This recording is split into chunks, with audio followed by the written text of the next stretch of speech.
listening to Stories from Real Life, a podcast by engaging storytellers for engaged story listeners. Here's your host, author and journalist, Melvin E. Edwards.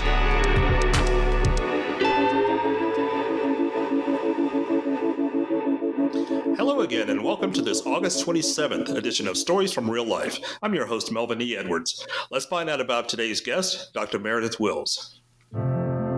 Today on Stories from Real Life with Melvin E. Edwards. Meredith Wills is a Ph.D. physicist with 20 years of experience in solar astrophysics, who is now applying her research expertise to the field of sports. In her astrophysics career, she specialized in observational analysis, particularly in automated adaptable tracking and detection of complex dynamic events.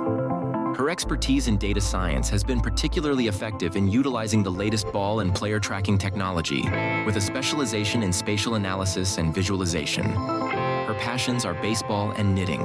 So let's see how she weaves these interests into another fascinating episode of Stories from Real Life. Here is guest Dr. Meredith Wills with your host, Melvin E. Edwards. Thank you for that intro. Dr. Wills, I'm very pleased to have you on the show today. Thanks for inviting me. All right, so my first question is going to require the use of your imagination. So in your mind, how far do you think you could hit a hanging curveball, especially one with flatter seams? Me personally, I couldn't hit it at all. No, I wouldn't be able to make contact. No way. Not even in your imagination? In my oh God. I mean, honestly, even in my imagination, I'm not sure how I'd do.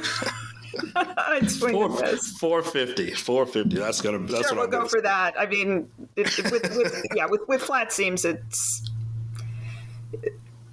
let's say anywhere between 380 and 450, which kind of also gets to the point of how baseballs travel. So yes, absolutely.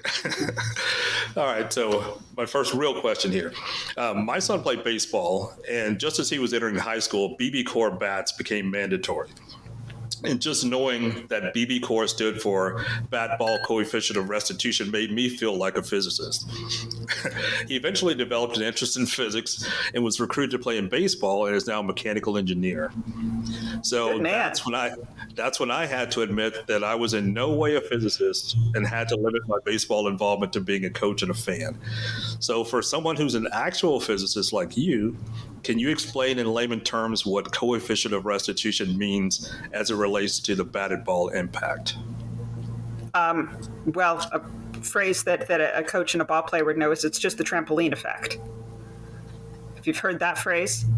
So what the usually coefficient of restitution, bat ball is more related specifically to the essentially the shapes and that things aren't going to hit a square. But you'll hear the acronym COR mostly from, again, the more technical people, I guess. And it really just has to do with how much the ball, always have to have, basically how much the ball squishes against the bat. So if something has a higher COR, it just means that it's going to come off the bat harder because it doesn't squish as much. If you want to get into the physics itself, it means that the essentially the conservation of energy is less what's called an elastic collision. So it's losing energy in terms of when it hits because of the deformation. If something's got a lower COR, it squishes more, and that's a deadened ball, specifically related to, again, that trampoline effect. The analogy I like to use is it's the equivalent of slightly underinflating a basketball. So it just doesn't bounce as well. The premise is the same. Okay, that makes sense. All right, so what sparked your initial interest in physics and then eventually astrophysics? Actually, baseball's my dad's side of the family, and science, and particularly physics, is my mom's side. Both of my grandparents actually studied physics, which is pretty cool because, my grandma, this would have been, World War II era. In fact, she graduated exactly 50 years ahead of me from Radcliffe. My undergrad degree is actually Harvard Harvard Radcliffe, which is cool. There was like a 25-year window where you could get the joint degree, or you had to get the joint degree if you're a woman, frankly. But although I'm very proud of it, like just going to Harvard, not nearly as interesting. But they both studied physics. And, grandma in the 40s studying physics was really unusual. She couldn't actually get a job except teaching high school physics. And when they ultimately were out in Nevada, they didn't believe that that Radcliffe was an actual accredited institution because it was small enough at the time where her transcript was written by hand.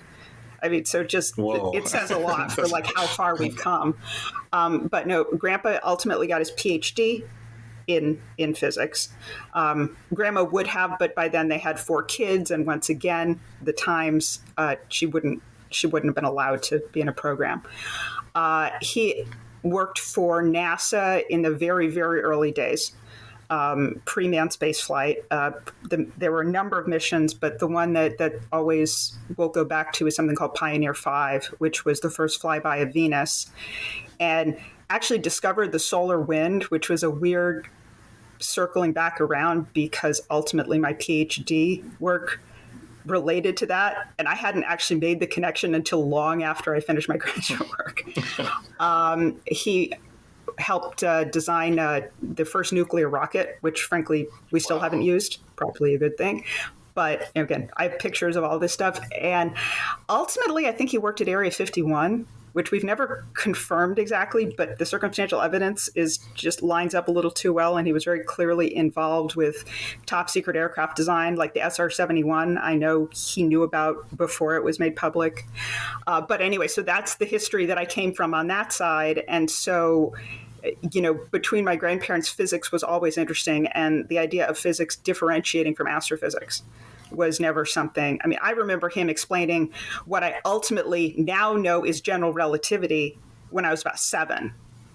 And I just found it fascinating. It's not actually a hard explanation, but it's just so I'd always been interested, and it was just, I never thought about not studying it in college. But, as far as like the actually being an astrophysicist, that was my undergrad, and ultimately my graduate degrees were, it was like I started in college because that's when you start, I guess. So. Okay, very, very fascinating. So with my son being in a STEM field and not being a lot of minorities at his school when he was there, he graduated 4 years ago. Where did he go? He went to Elizabethtown College in Pennsylvania. Very small school, but he's doing very, very well. So, that's so great. I sort of developed a fascination or an interest, not really fascination, an interest in seeing more minority students and more girls, more young women in the STEM field. Obviously, that's something that you were involved in, and your grandmother. So, how do you think we can get more young women and minority students interested in STEM fields and explore their opportunities there? Wow. That's an interesting question. That actually was something, part of my graduate work involved, the PhD was actually solar astrophysics, but I have a master's in physics education research, which actually was a physics degree. In fact, I helped create the degree program at Montana State. And, the idea of in this case, women, because unfortunately at Montana State, we didn't have a lot of minorities, so the on-the-ground opportunities were fewer. I did have some Native American students, which was fascinating, but that's sort of its own thing because the culture turns out to be very different in a way, again, that's very cool. But there's something, particularly with women, that's referred to as a leaky pipeline that is just, and a lot of it, frankly, seems to be societal, that there's this sort of ingrained idea of what women can or somehow are capable of doing. And then, unfortunately, there are also I would also argue this is probably societal, that puberty is a real problem. Girls are great at stuff. And then once they start having this idea of what they should be or how they want to impress other girls, boys, whatever, One of the things that I I guess I've never solved this problem personally. There are definitely things that studies that have been done. I have a friend, in fact, who got her master's with this. Was her master's thesis. Was it turns out that in terms of men and women learning together, like in the same kind of situation.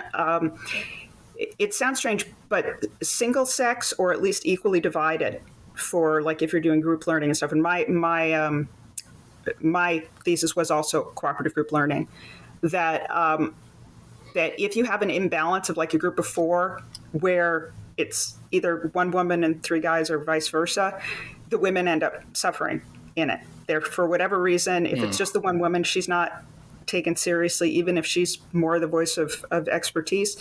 And oddly enough, back to the socialization, if it was 3 women and 1 guy, and I saw this in in the classes I taught and did my thesis work on, the women seem to defer to the guy in a way that I never cared much for. But if you had a 50-50 split, it was fine. Or if you had all of one gender or the other, it seemed fine. Wow. Hence societalization there, socialization, that's the word I want. Personally, I have sort of as a fluke, really, I mean, I didn't make an effort. I had a number of incredibly capable students and advisees, it's anything from undergrads up to actual postdoctoral, and they're just research. They're not students anymore, they're researchers. They all ended up being women. I didn't try, but somehow the jobs ended up, or the advising ended up with women who were insanely capable. And I love everything they've done. I take a lot of pride in it. And again, it turned out to be a fluke. Now it's mostly been guys working with baseball. And it sounds strange, I almost feel like that was always the way I wanted to make more of an impact. If you're going to have, and this would also fit with minorities, I think, where if it's the advisor, if it's the person who's in charge, who is a woman or who is a minority, that's where you actually want, like that kind of situation, I think is going to help more than anything, particularly if you have, white cis guys, basically. I think that will be a way to sort of them just not realizing this isn't the way it normally is, but I wish I had a better answer other than the fact that people are still trying to do it. Okay, let's talk about now your intersection between science and baseball. I know those are 2 of your passions, 2 of the 3 that we plan to talk about today, along with knitting. So how did your baseball construction studies reveal, or what did they reveal, and what was the commissioner's response to your conclusions? Well, the baseball construction studies actually began with the 2017 home run surge. And I don't know how many people remember, first of all, that there was a 2017 home run surge because 2019 eclipsed it so thoroughly. At the time, people didn't know what was causing it. And there was actually, it's hard to find online now, but MLB put together a home run committee with a lot of people with, a lot of basically STEM backgrounds for the most part, lots of PhDs. And they just looked at all of these different potential sources for the home run surge. It's 83 pages, and it's actually worth the read if you can find it. But they didn't just look at the ball. They looked at, bats. They looked at if it was the players. They looked at things like maybe launch angle. Climate change was one. That was my favorite on there probably. And ultimately, the only thing they found that, sort of had a statistically significant difference from before the home run surge to 2017 was that the drag on the baseball, which is sort of how quickly it slows down when it's flying through the air, that the drag was lower. So it slows down less quickly. They did not know why it was happening. I wasn't the only one who was sort of looking on my own. at what could be causing it.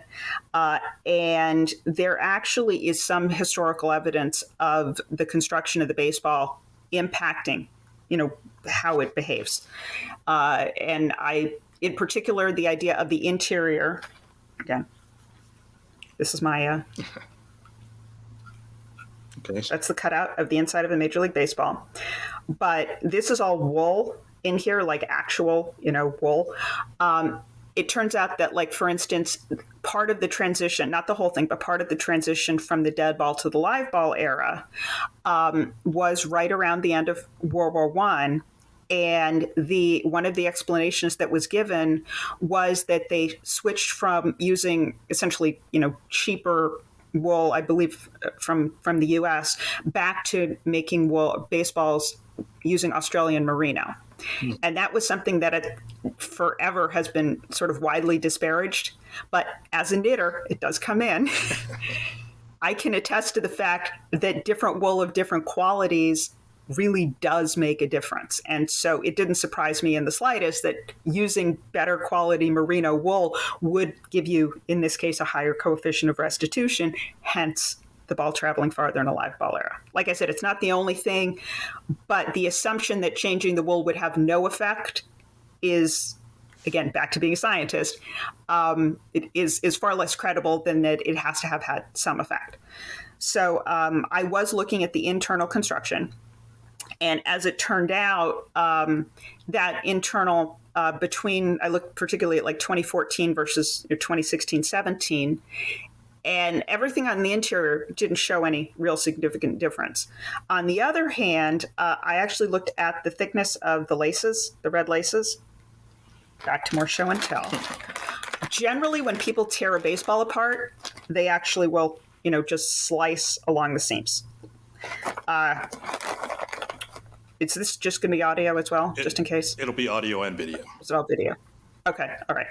Hi, so for those of you only listening, I am now showing off some actual baseball laces, which, as Melvin can attest, this is a couple very long pieces of string. Generally, when people tear a baseball apart, they will take a razor to the seams because that's the easiest way to take the cover off. I actually bothered to unlace them, and it turns out that the lace thickness for the 2017 ball was thicker than for 2014. Whoa. Not enough where Rawlings or probably the supplier would have noticed. It turned out to be less than 1/10 of a millimeter, but enough where the measurement was statistically significant. And as it turns out, again, you'll find the knitting pulls, like all of this pulls together. Like the baseball construction couldn't have been done without this knitting and the science and the baseball knowledge. Having thicker laces actually makes it easier for the drag to be lower. I mean, it sounds counterintuitive because people tend to think of lace thickness as the same as the height of the seams, and a ball with higher seams should have more drag. However, the laces are, because they're made of cotton, and balls are air dry when after they're made. You have to dampen the covers because that's the only way you can make them spherical around the ball. But they then air dry the covers, and so it takes like a week, I think, to air dry them. And because the laces are cotton, if you have cotton and you air dry it as opposed to throwing it in the dryer, if you stretch it, it stays stretched. And we've all had the experience of, like, if you say you spill coffee on your t-shirt, you go into the bathroom, you scrub it out, and there's a divot in your shirt for the rest of the day.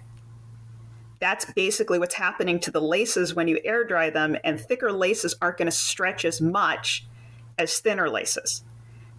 And as soon as you start stretching, and they'll stay stretched, the one place where the ball has a weak point is basically the seams.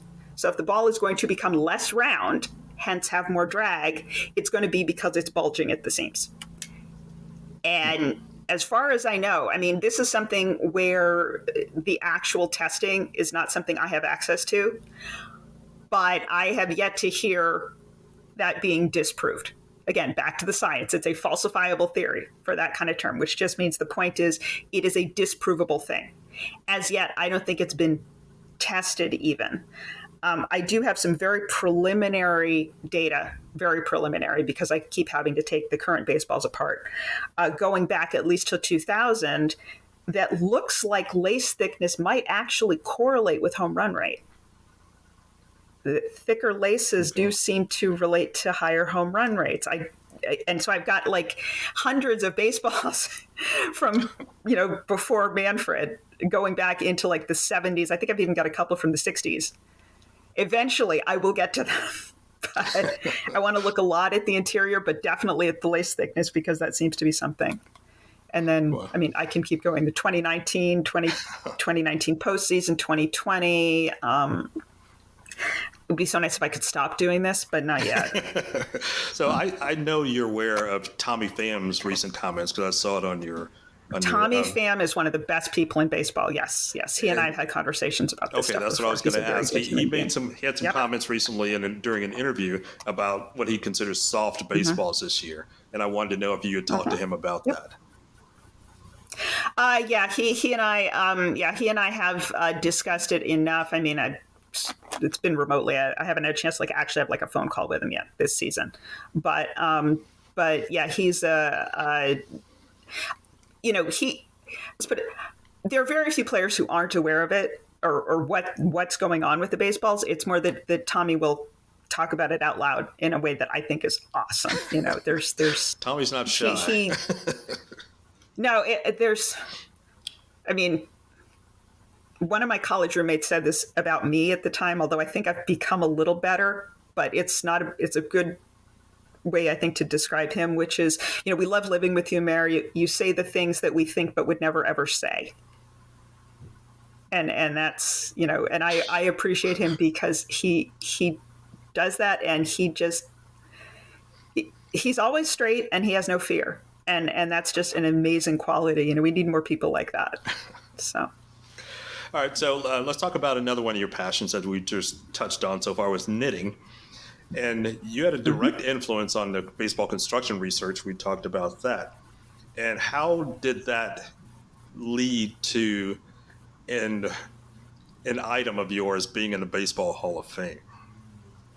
Oh, man. Yeah. And ultimately it even leads to the baseball construction. So it's great throughput. So my mom taught me to knit when I was probably 5. I don't remember. I've always known how to knit, and I will anybody who's been at a conference with me or whatever, I will sit and knit through talks and things. I learned this when I was still a student, that I pay better attention. I ask better questions if I'm kind of doing that with my hands. It's kind of like doodling, I guess, because I don't have to look. And I mostly will do, for smaller projects, I'll do my own designs. I like doing that. So I have a number that are published. And there was actually, there's still around an organization called Stitch and Pitch, which is essentially baseball fans who are also fiber arts people. So it's mostly knitting and crochet, but you'll also see embroidery. In fact, there was a Twins game. This would have been the weekend of, I want to say it was like August 8th, maybe, that they did it. August 9th. And they hosted that year Stitch and Pitch, and I guess the national anthem was sung by a group while they were knitting. It's the first game of the doubleheader. I need to go back and find that. But so it's still being done. And this would have been in 2007, where there was a national competition for, fiber arts designs, original designs. And I created just a sock design that you could insert logos from like 20-something different teams. And the pattern is still available online. I desperately need to go back and update it, frankly, because a lot of the logos are no longer correct. So it's been a long time since 2007. But yeah, a couple years later, I was contacted by the Hall of Fame because they wanted to recognize Stitch and Pitch, and the design that I created was actually the national winning design. So for the national contest. And I'd made 2 pairs of socks. One had Yankees logos, the other had Rockies logos, which ended up in 2007 being awesome because I was out in Colorado and had season tickets. And so I saw most of the home 21 games in 21 days. It was pretty awesome. Watched postseason stuff and blowing the World Series. Anyway, but so I donated the Rockies ones because the way that I like to think of it is that if it was Yankees, it would have ended up in the vault very quickly. But with Rockies, there were like a dozen things for the Rockies in the Hall of Fame at the time, and my socks would have been two of them. So, easier for them to stay on display. And in fact, I believe they still are on display.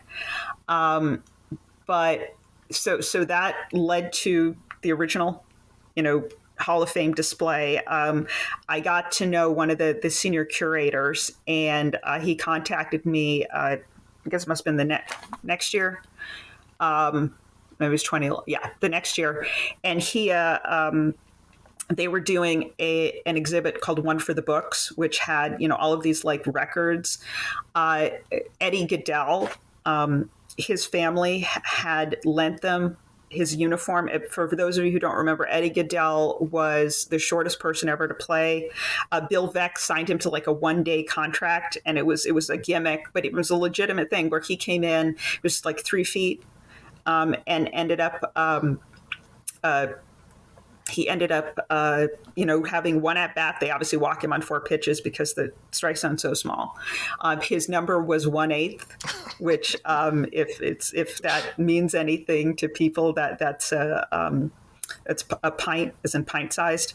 So it's a great number for that. And but they lent the uniform, but there were no stirrup socks with it. And so I got what I could only describe as a panicked phone call from the senior curator saying, listen, we need these socks. Can you do them? The exhibit opens in 3 weeks. And so they sent me one picture that had him in the socks, not a great picture, and then also something of like the Browns logo, St. Louis Browns at the time. I was able to get a little more information on like what's called a gauge, meaning number of stitches per inch. And I pulled off in 2 weeks some pretty decent socks that were in that display, and that sort of has helped with the relationship with knitting, which then went into around then I had started looking at the yarn, already being and I thought, well, okay, if this is knittable, maybe I can do something with it. And so I actually have done the idea was to create sort of original pieces out of baseball yarn that the Hall of Fame could then auction off because they are 501c3, and then also provide the patterns for them to sell as, sort of also for charitable. And because of that, I was taking a lot of baseballs apart. It turns out that, like I have a shawl that I designed that's got a baseball field on it. There's a sweater that's almost done, but then the baseball studies kicked in. And to make a sweater, you have to tear apart like 20 baseballs.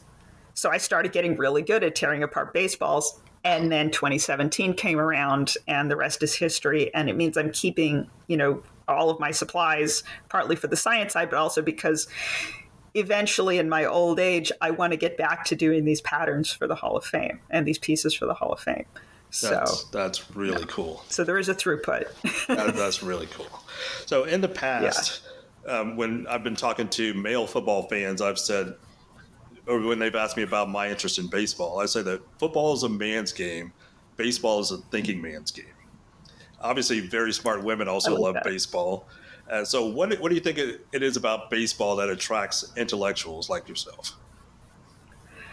Oh, man. Well, I mean, to be fair, I came by this honestly, and I was born on opening day. My dad took me to my first game when I was 3 weeks old. Like, I've never not been a baseball person.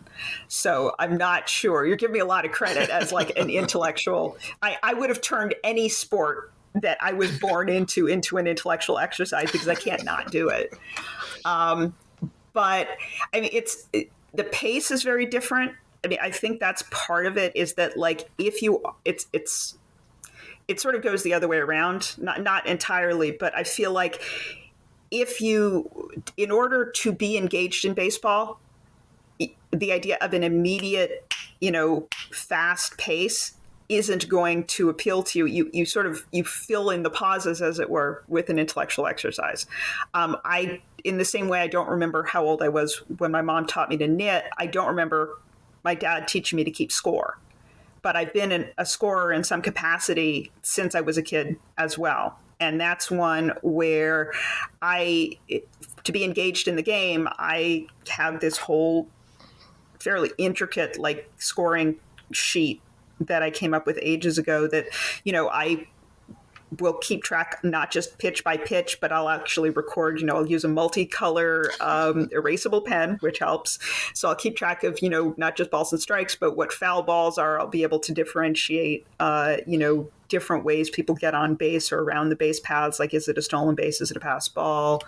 I have like a little place where I can even draw in like the path of the ball that's not on the diamond. And so it's not hard to make it an intellectual exercise as a fan in that way. The strategy I do think is very subtle. It can be very different. And in some ways, I'm not pleased with the way that like the DH is cool. The coaching strategy is very different with the DH though.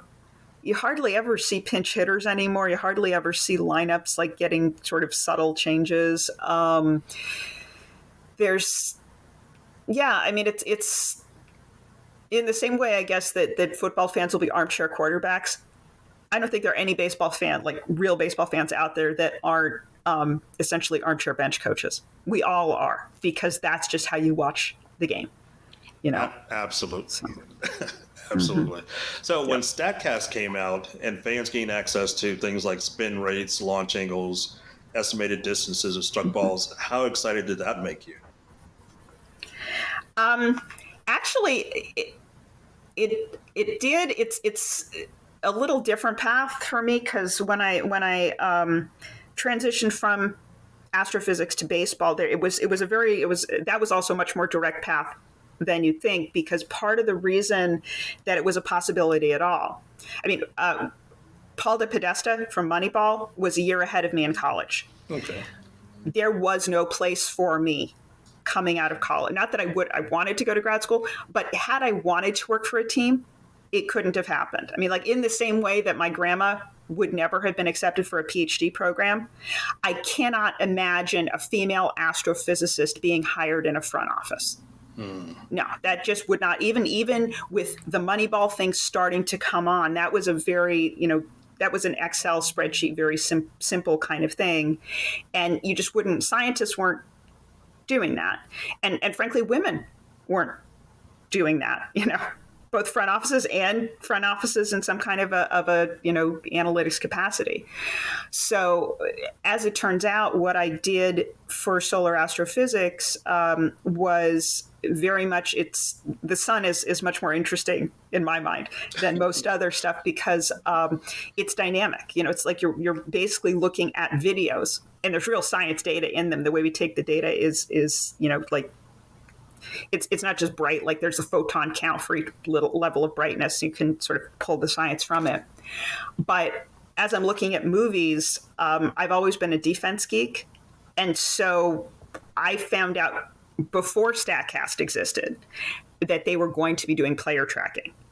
And as soon as that was the motivation for jumping into baseball, because, one, look, defense, I can do player tracking.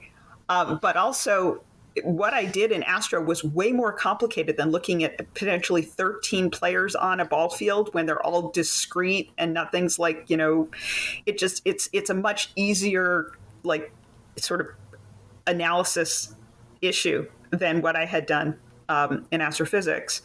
So early on, I was like literally creating pseudo data or developing solutions to or I shouldn't say solutions, but coming up with metrics and ways to understand fielding in anticipation of what became StatCast. Wow. What I now do professionally, like what I don't get paid to do the baseball research, like the actual baseball construction research, but my real job, as it were, now literally deals with ball and player tracking. And in fact, the technology is, if people know the term pitch FX, this was the pitch FX technology became field FX, which was actually the original StatCast. So like the very first rendition of StatCast was the tech that I am now working with. So it's so I was definitely excited about it, but not as a fan. I was literally, oh, look, here's this professional opportunity, I think, before. And I was a couple of years ahead. So it took some patience, and it was an interesting journey, but it was a neat experience. Really fascinating. Yeah. So what's the most satisfying part of that part of your career for you?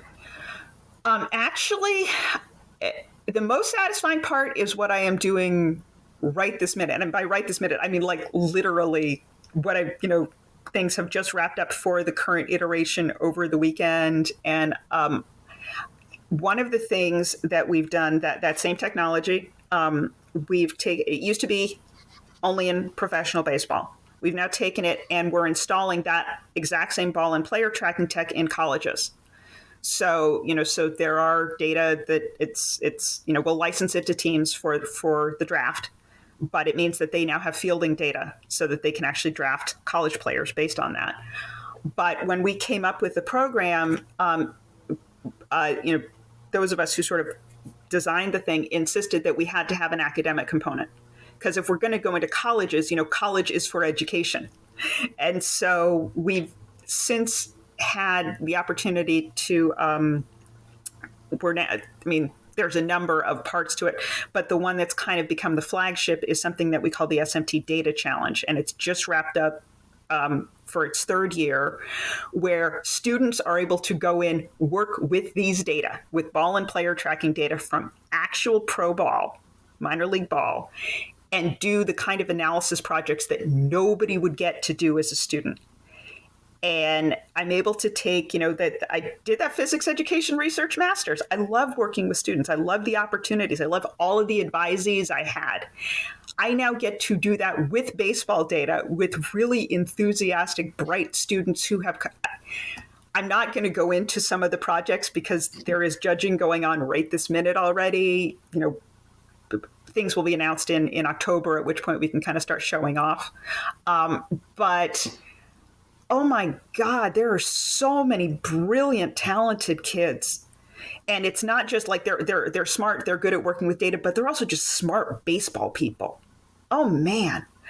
They're just, it's an intense process for like the 2 months that it's going on, but I wouldn't be doing anything else that way. And we talk about the most fulfilling part, far and away. I am privileged to get to do that. And I've gotten to do it for 3 years running, and we're expanding all things, and it's huge.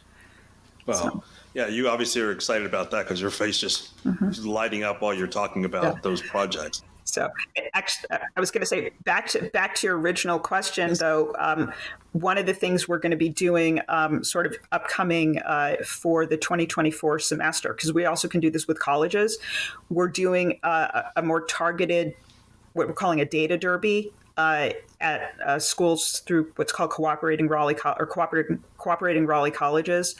And there's a women's college. There are 2 HBCUs. And so we're like very specific. They're all small schools. Okay, there's NC State. And then and there's a community college, Wake Tech. I'm really excited about that because those are kids who would never consider that they would be capable of doing this. And so that's back to the trying to create opportunities specifically within those groups. And I should point out that the kids who are doing this are getting hired by teams. So it's not just like a thought experiment. Literally, we have teams who are seeking these kids out to hire them. We've had like a dozen hired, I want to say, from the first 2 competitions. I think it's going to be even better this year. So it's a big deal. That is a big deal. That's really cool. I'm excited to hear that. In other words, if you're a student and you're listening to this, all you have to be is over 18 and registered for the fall semester afterwards. Keep an eye out for 2025 because we're going to be doing it again. That's registration is going to be like in March or April. Please, I love doing this. So that sounds like fun. So aside from baseball and knitting and in science physics competitions, what are some other things that animate you? Oh God, isn't that enough? That is enough. I was going to say, I'm not sure I have time for much else, actually. If anything, I'm a little behind on some of my stuff because, like I got to catch up on tearing apart baseballs, for instance, because the data challenge keeps growing. God, I don't know. Yeah, that's a loaded question. Okay, yeah, we'll just leave it there. My cats make me crazy. I'm surprised they haven't wandered through the interview. But you're being respectful. I appreciate that. Yeah, that's mostly it, I think. Okay, so the last question I've got for you today is: what are some things you're working on now, and do you have any plans to write any books? Oh God! Actually, me personally, no. Mostly because the last thing I need is another project. I have been the last couple articles on the baseball. Bradford Davis has actually written the articles after the first couple things, because I did do a few articles for The Athletic, which were specifically construction. Once things started getting weird in 2020, where it was no longer strictly science, there was more investigative journalism involved. I've been doing the science while other people have actually been doing the investigative journalism. And so Bradford Davis is the one who's done that. And I'm counting on him to write a book about the baseballs themselves. I don't think, that's the interesting topic. If someone wants to go into the backstory, that's fine. It wouldn't surprise me if this became a Michael Lewis book once the baseball things finally get figured out. It's kind of got that vibe. I mean, sometimes I feel like my life is being a character in a Michael Lewis book. So, we're already primed. I'm not the only one either. There's a couple of us running around. Tommy could be in it. He'd be great. That sounds like an idea. Maybe we can pitch this to a studio or something, make a movie out of it. Yeah. Oh, yeah. Anyway. My brother's been claiming for years that Scarlett Johansson should play me. I'm not really sure I buy it, but he seems to think it's reasonable. So. Sure. Can she hit a baseball 450? If not, we're going to have to find somebody more athletic. Probably better than I could, which isn't saying much. So... yeah. Well, we'll see. We'll have an open audition. Mm-hmm. So that's it for my questions. And so my guest this week has been Dr. Meredith Wills. Meredith, thank you for taking the time to be here and sharing your stories. It has been a pleasure to have you here. Thanks so much for having me on. I appreciate it. Thank you. So that's it for this week's episode of Stories from Real Life. Join us again next time for another great storytelling journey. Until then, don't forget to shine your light wherever you go. That was Stories from Real Life. Join us again next week for another great storytelling journey. See you next time.